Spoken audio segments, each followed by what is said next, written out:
لیں سب کچھ ٹھیک ہو جائے. لائن تو گڈی دی ٹھیک نہ ہو تو گڈی سیدھی نہیں چلتی. ہاں ایسا ہی ہے نا, لائن تھوڑی سی خراب ہو تو ڈرائیور سے پاس گاڑی چلانا مشکل ہو جاتا ہے. تسی سکوٹر سائیکل سے بھی بیٹھے ہو تو چکے دی لائن خراب ہو جاوے, نہیں توجہ فرمائی. آپ حضرت جی سڑک خراب ہو جائے تو کتنی مشکل ہوتی. تو اپنی لائن کو سب دوستوں کو درست رکھنا چاہیے. اللہ مجھے اور آپ سب کو درست رکھنے کی توفیق عطا فرما دے. واللیل اذا عسعس, اور فرمایا وہ رات جو چلی گئی اپنے اندھیرے لے کر. والصبح اذا تنفس, اور صبح کی بھی قسم کہ جو ایک خوبصورتی, یعنی اس کا میں ترجمہ تفسیری کر رہا ہوں. فرمایا وہ صبح جو آئی تو اللہ کی رحمت کا سانس لے کر آئی.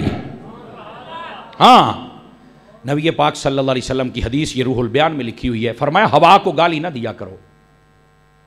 غور سے سنیں گے آپ حضرات, ہوا کو گالی نہ دیا کرو. فرمایا یہ اللہ کا سانس ہوتا ہے.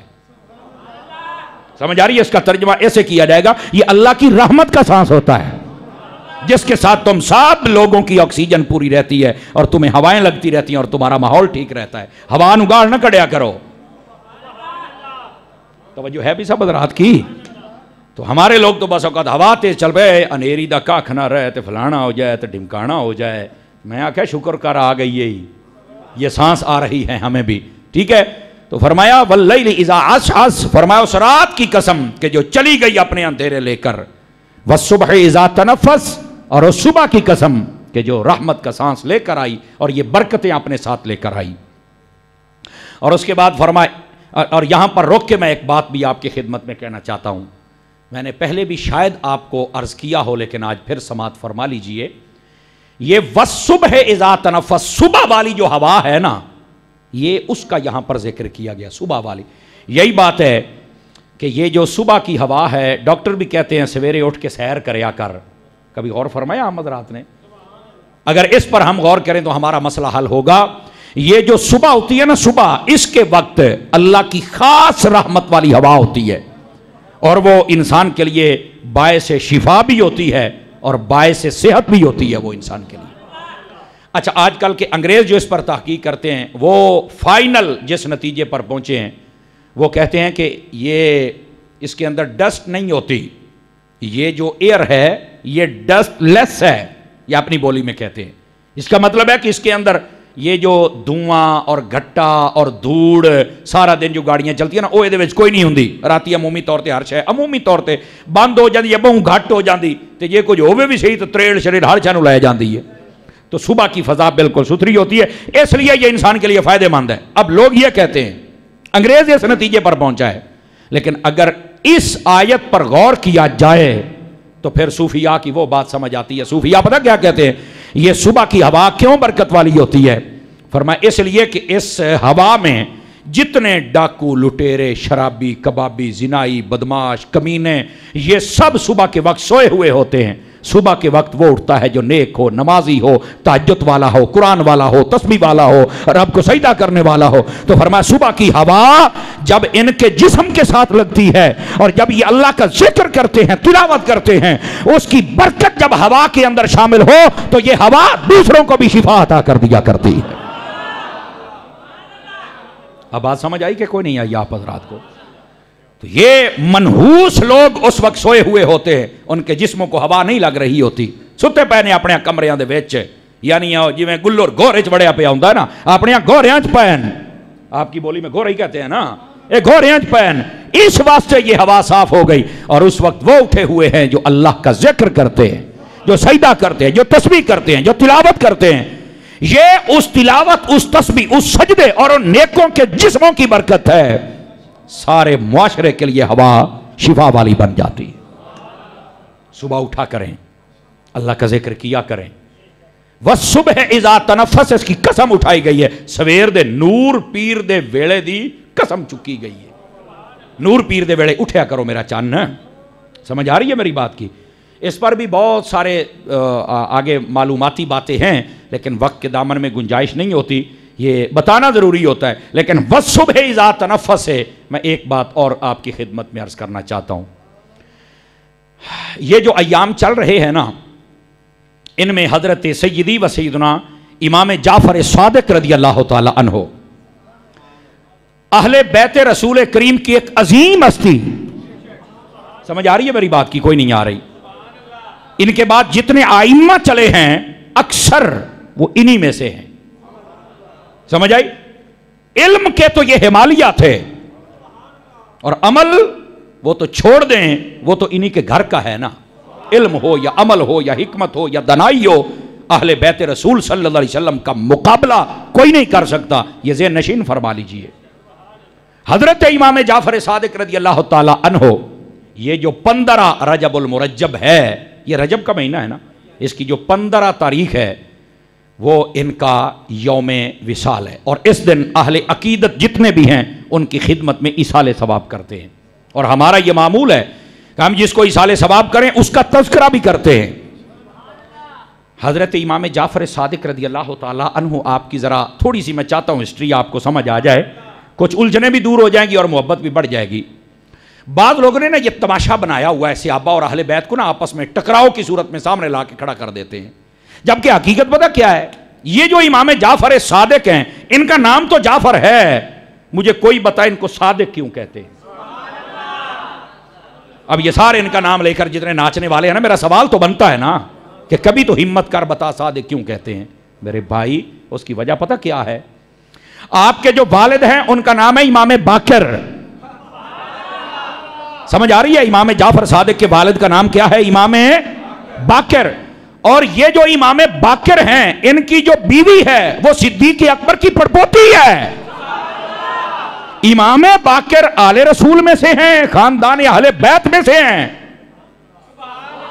حضرت امام حسین کی اولاد میں سے ہیں. اب توجہ نہیں فرما رہے. اور ان کا جو رشتہ ہوا ہے وہ صدیق اکبر کی پڑپوتی سے ہوا ہے. یہ جاہل گموار یہ کہتے ہیں کہ ابو بکر صدیق اور عمر اور علی کے گھرانے کی لڑائیاں تھی. او دنیا کے بے حیاؤ، نہیں ہیں لڑائیاں، وہ تو ایک دوسرے کو بیٹیاں دے رہے ہیں اور تم لڑائیاں بتا رہے ہو ظالموں اور جاہلو. کچھ خدا کا خوف کرو یار. حضرت امام جعفر صادق نے اپنے نام کے ساتھ جو صادق لکھا ہے وہ اسی بات سے لکھا ہے کہ جعفر میری پہچان ہے کہ میں آل رسول سے ہوں، صادق میری پہچان ہے میں صدیقی بھی ہوں. یہ لکھا ہوا ہے.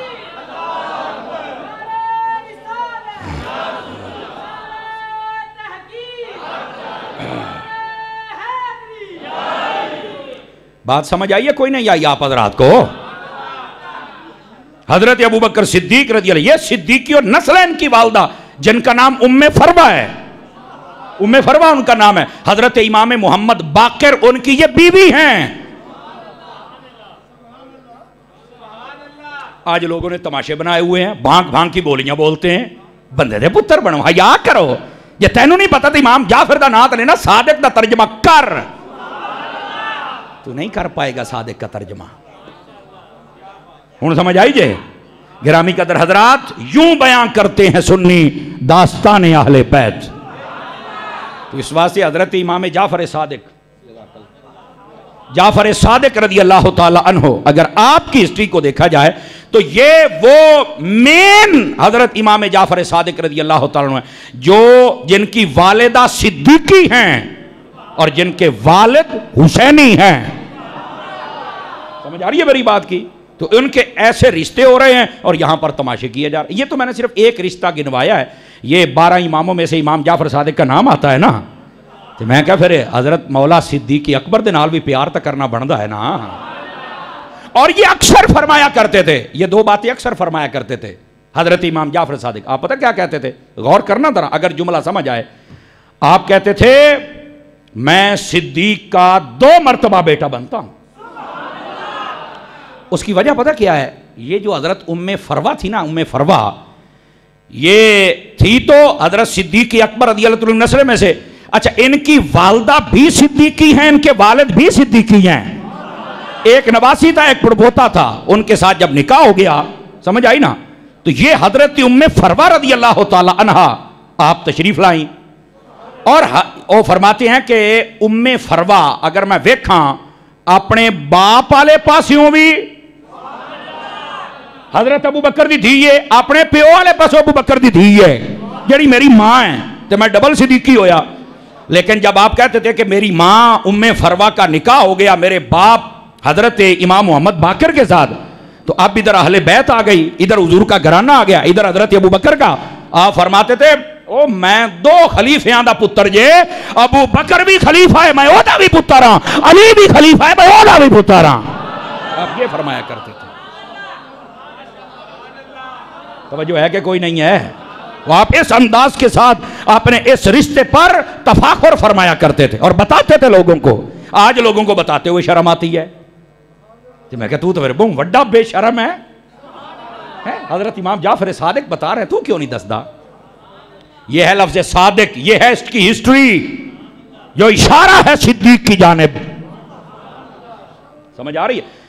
علماء نے لکھا ہے اس بات کو. اے گل غور دے نال سنیا ذرا. امام جعفر صادق کے بعد جتنے حسینی سید آئے ہیں نا، کیا میں نے کہا ہے؟ جتنے حسینی سید آئے ہیں وہ صرف حسینی نہیں ہے، ساتھ میں صدیقی بھی ہیں. امام جعفر صادق جتنے حسینی سید آئے ہیں وہ ساتھ میں صدیقی بھی ہیں، کیونکہ ان میں خون حضرت ام فروا کے ذریعے سے صدیق کا بھی آ گیا ہے. آپ کسی بھول میں نہ رہیں.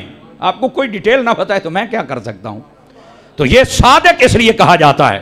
اور دوسری بات، آپ کا ایک نام ہے جعفر، اصلی نام آپ کا جعفر ہے. تو آپ کو پتا ہے جعفر کا معنی کیا ہوتا ہے؟ جعفر کا معنی ہوتا ہے ندی، نالا، چشمہ. یہ جعفر کا معنی ہے. ایک روایت، ایک مترجم یہ بھی اس کا ترجمہ کرتا ہے دودھ دینے والی اونٹنی جو ہمیشہ دودھ دے، اس کو بھی جعفر کہتے ہیں. تو اب اگر یہ معنی مراد لیا جائے کہ جعفر کا معنی ہے ندی اور چشمہ، سمجھ آئی؟ تو یہ اس کا کیا مطلب ہے؟ اور دودھ دینے والی اونٹنی، تمام علماء نے لکھا اس سے مراد ہے جیسے وہ جو ندی ہوتا ہے ہوتی ہے اور نالا ہوتا ہے، جیسے یہ پورے علاقے کو سیراب کرتی ہے، فصلیں ہوتی ہیں، اس کا فیض ہوتا ہے، اسی طرح امام جعفر صادق کا بھی فیض سب کو ملتا ہے اگر کوئی لینے والا ہو تو. اس واسطے امام جعفر کا نام ہی جعفر ہے، فیض رساں شخصیت. توجہ نہیں فرما رہے آپ حضرات ہیں؟ آپ کو کیا پتا حضرت امام جعفر صادق رضی اللہ عنہ کا کیا مقام ہے. آپ تشریف فرماتے آپ کے پاس ایک شخص آیا. توجہ ہے جی؟ میں مٹھی جی گل کروں گا. میں جو مسئلہ مین میں نے آپ سے ڈسکس کرنا تھا وہ میں نے ڈسکس کر دیا ہے آپ کو. ٹھیک ہے؟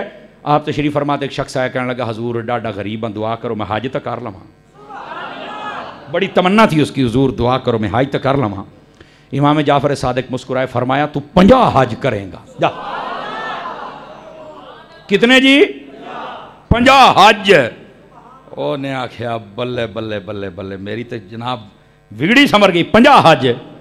مزے کی بات یہ 50 حج کیتے اس نے. اور اگلی بات 51واں حج کرن ٹور پیا. تو کیوں نہیں فرمائی؟ 51واں حج کرن ٹور پیا نا. تو جب وہ حج کرنے جا رہا تھا تو راستے کے اندر ایک سانحہ پیش آیا کہ وہ کشتی ڈوبی یا وضو کرنے لگا. بعض علماء نے لکھا ہے کہ وہ اس چشمے میں ڈوبا یا وہ دریا تھا، کشتی ڈوبی تو وہ فوت ہو گیا. تو لوگوں نے آکھیا یار باقی سارے بچ گئے تو اے بندہ فوت ہو گیا. ایک بندہ کہنے لگا تو انہوں نہیں پتا امام جعفر نے آکھیا سی بھی انہیں 50 کرنے نے، یہ ہن 51واں کروں سی بھئی یہ انہاں سائیاں آکھیا 50 تو 50 ہی ہونے سن. اب سمجھ آئی آپ سبھی حضرات کو؟ یہ ہیں زبان کون رکھنے والے یہ عظیم ہستیاں. یہ حضرت امام جعفر صادق رضی اللہ تعالی. اور آپ کو میں ایک اور بات بھی بتا دوں میرے بھائی، یہ حضرت امام جعفر صادق کوئی عام ہستی تو نہیں ہے نا. سمجھ آ رہی ہے؟ اللہ اکبر. جن کی خدمت میں امام اعظم جیسے آئیں اور آپ کے شاگرد آئیں، آپ بتائیں پھر ان کی ہستی کیا ہوگی؟ مجھے بتائیں نا ذرا.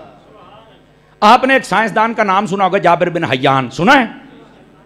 میں آپ کو دعوے اور وثوق سے کہتا ہوں آپ ذرا ہسٹری اٹھا کے دیکھیں، اس پر تحقیق کریں. جابر بن حیان اس نے جو کچھ سیکھا ہے حضرت امام جعفر صادق سے سیکھا ہے. جو علوم و فنون کے معارف اسے ملے ہیں وہ سارے کے سارے امام جعفر صادق نے عطا فرمائے. یہ کیا سائنس اور کیا ریاضی اور کیا یہ سب ان کے گھر کی لونڈیاں ہیں.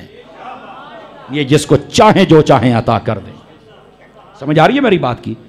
تو یہ جو کچھ انہوں نے سیکھا ہے یہ سب کچھ حضرت امام جعفر صادق سے سیکھا ہے. گرامی قدر حضرات، تو اس واسطے وہ والصبح اذا تنفس سے مجھے یاد آ گیا. میں نے کہا حضرت امام جعفر صادق رضی اللہ تعالیٰ عنہ آپ کی بارگاہ میں نا آپ ایصال ثواب کریں گے. اور کس انداز میں؟ ادھر دیکھیں، ضروری نہیں ہے کہ آپ لنگر ہی پکائیں، اگر پک جائے تو سبحان اللہ. نہ بھی بن سکے آپ گھر میں سب کو کہیں ایک مرتبہ الحمد و 3 مرتبہ قل شریف پڑھ کے اس کے بعد ہم نے دعا کرنی ہے، یا اللہ جو کچھ کلام پڑھا ہے تیری بارگاہ میں بھیجتے اپنی شیان شان اجر دے، اور پھر تیرے حبیب کی بارگاہ میں بھیجتے تمام انبیاء اولیاء شہداء صلحاء بالخصوص حضرت امام جعفر صادق کی بارگاہ میں بھیجتے ہیں. گل سنن دا کوئی فائدہ تے ہوئے نا، کام از کام انہاں نوں ثواب تے اپڑے نا. اور انہاں نوں لوڑ کوئی نہیں ہے بھی میں تانوں دسی جاواں، لوڑ انہاں نوں تواڈے ثواباں دی کوئی نہیں، لیکن جب تم بھیجو گے نا فائدہ تواڈا ہی ہو جائے گا، ان کی نگاہ ہو جائے گی. اور میرا چاننا ہے جے فائدہ تواڈا ہونا ہے تے آخر مڑ فائدہ میرا بھی تے ہونا ہی ہے نا. یہ آخیا تے اسے مولوی ہے نا. نہیں توجہ فرما رہے آپ حضرات. میں تو امیداں لائی بیٹھا میرا سونا. اس واسطے آپ اس یہاں سے آپ نکلتے ہی آپ گاڑی پر بیٹھتے ہی آپ دعا کر سکتے ہیں، نو ٹینشن. اور اگر آپ 2-4 بہن بھائیوں دوست احباب کو بلا کے ایک چھوٹی سی محفل کر لیں، صرف 10 منٹ درود پاک پڑھنا ہے، آپ ایسا ثواب امام جعفر صادق بولنا ہے تو چاس نو بھی چاس آ جائے گی. کوئی مسئلہ ہی نہیں ہے جناب. یہ تو جویں آدھے نے جویں تیرا دل کرے تو اونج کر، پر مالکاں دی بارگاہ ثواب تک گالنا. توجہ ہے میرے بھائیوں کی؟ کوئی نہیں. گرامی قدر حضرات، انشاءاللہ اگلے جمعے حضرت امیر معاویہ پاک کا بھی ذکر ہوگا انشاءاللہ. اللہ رب العزت نے فرمایا انہو لقول رسول کریم ذی قوت عند ذی العرش مکین. فرمایا کہ یہ جو قرآن ہے نا، قرآن یہ کوئی عام نہیں ہے، یہ عزت والے فرشتے کا پڑھا ہوا ہے. یہ رسول بمانا یہاں فرشتہ ہے. حضرت جبرائیل امین علیہ السلام مراد ہے کہ یہ قرآن کو عام نہ سمجھو، یہ جبرائیل لے کے آیا ہے. آپ جبرائیل امین کا بھی مقام و مرتبہ سمجھے یار. ہاں نبی پاک صلی اللہ علیہ وآلہ وسلم آپ نے جبرائیل کو کہا مجھے اپنی اصلی صورت دکھا. جبرائیل پاک نے دکھلائی. روح البیان میں ہے کہ آپ نے جب پہلی مرتبہ دیکھا تو آپ کے اوپر ایک کیفیت طاری ہو گئی. اور حضرت جبرائیل امین علیہ السلام آپ کے 600 پر تھے. ایک پر کھولے مشرق سے مغرب تک جاتا ہے. فرمایا نبی پاک دے سامنے جدو کھلوتے سڑنا تے انہاں دے پیر زمین تے سن تو سیر اسمانہ تے سی. اتنا بڑا قد اللہ رب العزت نے حضرت جبرائیل امین علیہ السلام کو عطا فرمایا. آگے آ رہا ہے نا، فرمایا ذی قوت عند ذی العرش مکین.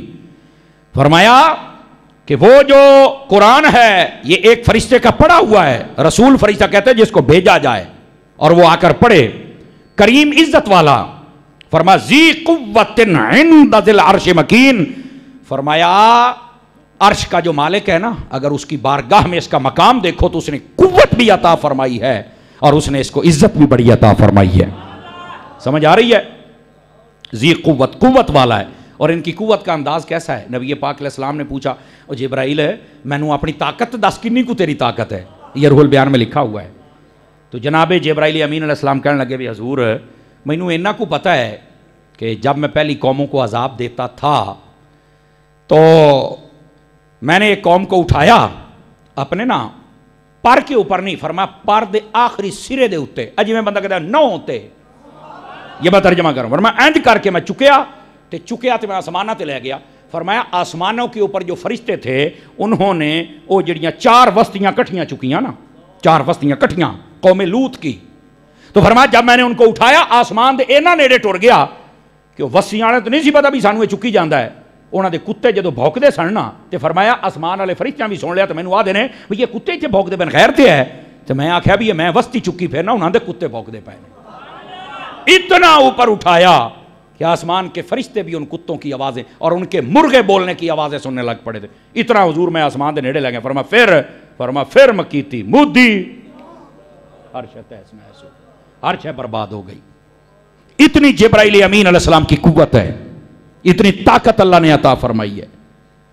لیکن آہستہ سے ایک بات کہوں اگر آپ سمجھیں تو اتنی طاقت ہونے کے باوجود ہے میرے مصطفیٰ کا خادم. جو نہیں فرمائی آپ حضرات نے. کاش کہ یہ جملہ یہاں لگا ہو پھر سواد آئے گا نا جی. اتنی طاقت میرے رب کریم نے حضرت جبرائیل امین علیہ السلام کو عطا فرمائی.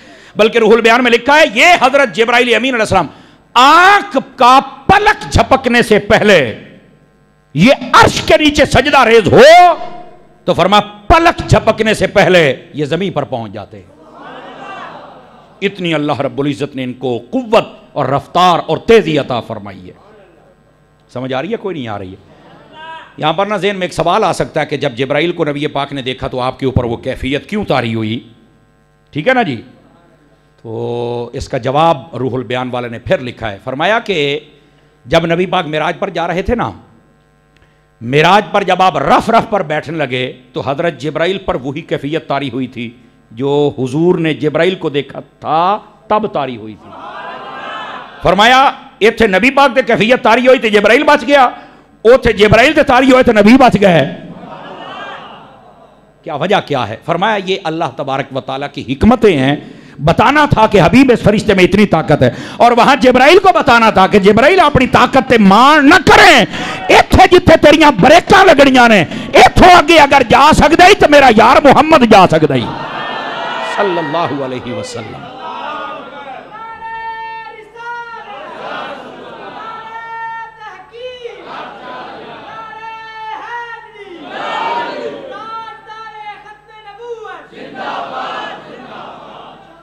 توجہ ہے بھی سب حضرات کی؟ تو وہاں پر جبرائیل کو مقام مصطفیٰ دکھلانا تھا. پتا تو تھا لیکن آنکھوں سے دیکھنا تھا، جیسے یہاں نبی پاک علیہ السلام کو جبرائیل کے بارے میں دکھلایا گیا. توجہ نہیں فرما رہے آپ حضرات؟ دوستان مکرم اس کے بعد فرمایا مطاع ثم امین. فرمایا یہ جو جبرائیل ہے نا یہ دی گل بڑی سنی جاندی ہے. مطاع کا معنی ہوتا ہے جو حکم دے اگلے نو پورا کرنا پوے. اللہ کے حکم سے جب جناب یہ ٹائم ہو گیا بھائی، کیا ٹائم ہو گیا ہے؟ 51 منٹ. بس ٹھیک ہے، نیڑے لگ گئے ہیں. ادھر سے بھی بس ختم ہونے والا ہے. سبحان اللہ تو فرمائے نا یار. فرمایا کہ اس کی بات نہیں مانی جاتی ہے، یعنی اللہ جب حکم دیتا ہے، جو حکم دیتا ہے تو فرمایا فرشتوں کو اس کا حکم پورا کرنا پڑتا ہے. ثم امین. اور اگلی بات تے فرمایا امین بھی بڑا جے. امانت میں خیانت جبرائیل امین علیہ السلام نہیں کرتے. جنہوں نے کہا کہ جبرائیل نو پتہ نہیں لگا کہ قرآن تے آنا سی نبی پاک تو علاوہ کسے دے اتے تے جبرائیل تو بھول کے ادھر ٹر گیا. او گوڑیا اللہ قرآن فرما رہے ہے جبرائیل امانت آلائی، یہ امانت میں خیانت نہیں کرتا. سمجھ آ رہی ہے؟ جہاں آنا تھا وہیں آیا ہے. اور اس کے بعد فرمایا وما صاحبکم بمجنون. ان حضور دی شان سن. اور فرمایا او لوگو، یہ اسی انداز میں کلام ہے، او لوگو جو تمہارے صاحب، اس صاحب سے مراد حضور ہیں، فرمایا جو تمہارے نبی ہیں، فرمایا ان کے اوپر کوئی جنون نہیں ہے کہ کافر کہتے ہیں یہ جنون ہے. نہیں، فرمایا وَلَقَدْ رَآهُ بِالْأُفُقِ الْمُبِينِ. بس انہوں نے افق، یہ آسمان کے کناروں کے اوپر کچھ دیکھا ہے بس. وما هو علی الغیب بضنین. اور فرمایا جب علم غیب کی بات آئے تو نبی کنجوسی کرتا ہی نہیں، جو پوچھو یہ نبی بتا دیتا ہے، جو پوچھو یہ بتا دیتا ہے. اب اللہ خود فرما رہا ہے کہ نبی علم غیب بتانے میں کنجوسی نہیں کرتے، بخل نہیں کرتے. اور مولوی کہتے ہیں نبی کو علم غیب ہے ہی نہیں. میں کہا مر رہے ہوں، تیری مننا یا قرآن دی مننا یار. اے میں امت دے وچ ایک منٹ اے میں امت دے وچ تفرقے پہ کر دیو. اللہ دا نام ہے، قرآن تے کٹھے ہو جاؤ یار. اور نبی نو جڑیاں شانہ میرے رب نے دیتیاں نے، اوے من جاؤ. اللہ قرآن فرماتا ہے میرا حبیب غیب بتانے میں کسی قسم کا بخل نہیں فرماتا. کوئی پوچھنے والا ہووے نبی تو ہر چیز بتا دیا کرتا ہے، نبی بخل نہیں فرماتے.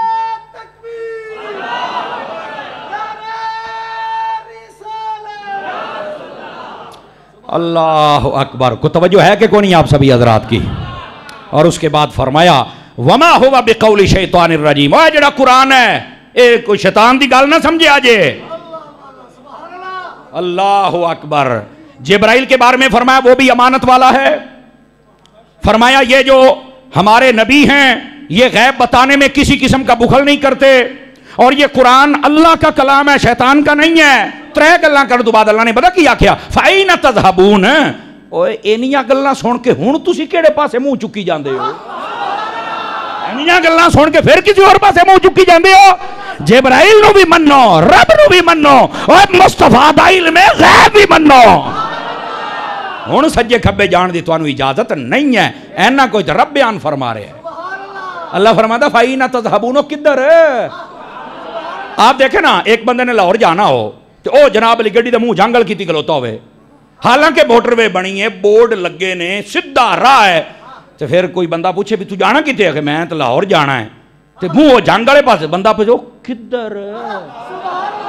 اے دا مطلب ہے آنا اپنے آپ نو مسلمان ہے، جانا تو جنت دے وچ ہونا ہے، تے جاندہ جا تو جبرائیل دا ادب کرنا ہے، نہ قرآن دا کرنا ہے، نہ نبی دا علم غیب مننا ہے۔ اللہ فرماندہ کدھر ہے؟ کدھر ہے؟ کو سمجھ آئی ہے کہ کوئی نہیں آئی آپ حضرات میں؟ یہ پترہ جنت جانے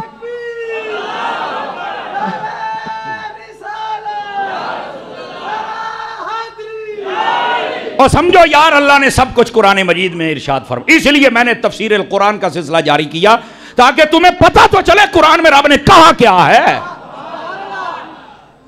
توجہ ہے کہ کوئی نہیں ہے یار؟ اور اس کے بعد فرمایا، ہون اگلی گال بھی سنا ہے، فرمایا ان ہوا الا ذکر للعالمین، اور فرمایا لوکو، اے عالمین دے سارے لوکاں نال کلام ہو رہا ہے، اے تواڈے واسطے ہون کو نصیحت نہیں بن دی؟ اینیاں جو میں گلاں کیتیاں نے تو سنائی ادھر تانوں کوئی نصیحت نہیں آئی؟ اور فرمایا لمن شاء منکم ان یستقیم، فرمایا تم میں سے جس کے لیے جو چاہے گا اسے سیدھا راستہ ملے گا، وما تشاؤون الا ان یشاء اللہ رب العالمین، سے سیدھا راستہ انہی دیر تک نہیں ملنا جنہی دیر تک اللہ نے نہ توانو عطا فرمایا۔ اللہ کے قرآن پر اکٹھے ہو جاؤ، تمہیں سارا دین بھی سمجھ آ جائے گا، تمہیں ساری شریعت بھی سمجھ آ جائے گی، تمہیں مقام مصطفیٰ بھی سمجھ آ جائے گا۔